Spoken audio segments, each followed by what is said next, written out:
Hello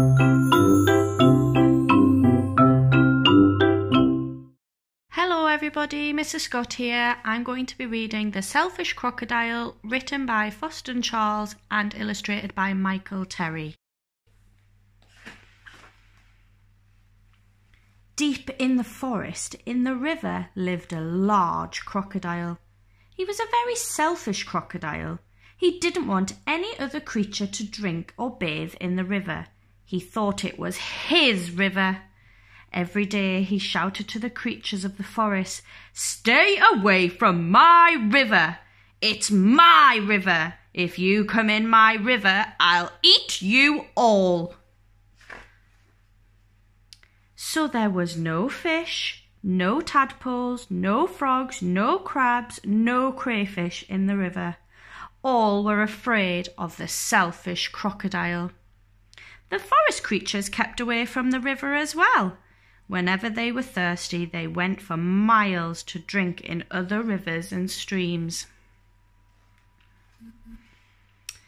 Every day the crocodile lay on his great big back in the sun, picking his big sharp teeth with a stick. But early one morning the forest was awakened by a loud groaning noise. Something was in terrible pain. The creatures thought that it was an animal caught by the crocodile. Ah! But as the sun came out brightly, they saw that it was the crocodile who was in pain. He was lying on his big back, holding his swollen jaw, and was crying real tears. Ah! The creatures drew closer, but not too close. Some of the creatures felt sorry for the crocodile. "What's the matter with him?" asked a deer. "I don't know," said a squirrel. "Maybe he's going to die," chirped a bird.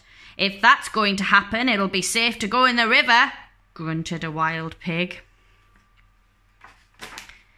The animals thought about this. They hung from the branches, they hung from the vines, they buzzed in the air, and they shook their heads as they watched the great big crocodile in pain. No animal tried to help. Suddenly, a little mouse appeared, sniffing the air. He ran along the crocodile's tail, then onto his tummy. The other creatures stared.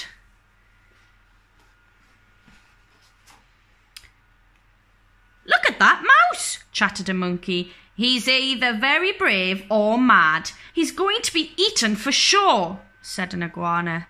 The mouse crept along the crocodile's big neck and into his open mouth. There was a hush in the forest.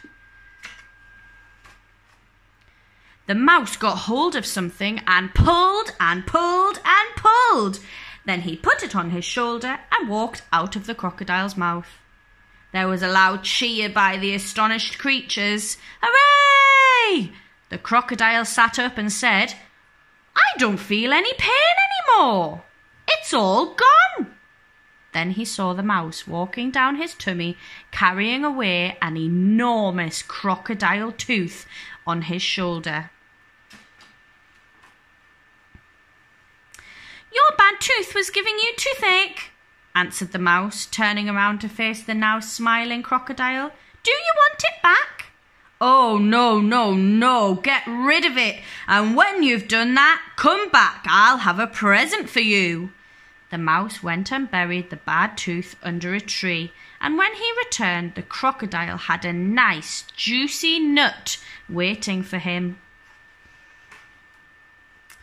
As the crocodile watched the mouse eating the nut, he said to him, "You were very clever of getting rid of my toothache, and so kind too.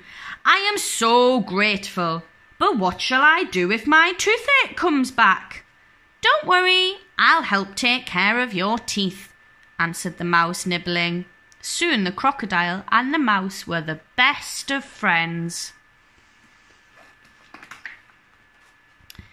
And one day the crocodile sent all the animals an invitation. "Please come to drink and bathe in the river. I won't hurt you. The river belongs to us all," he said. The The creatures weren't afraid to drink and bathe in the river anymore. Although the crocodile was sometimes snappy, they grew to love him. And soon the river was full of fish and tadpoles and crabs and crayfish.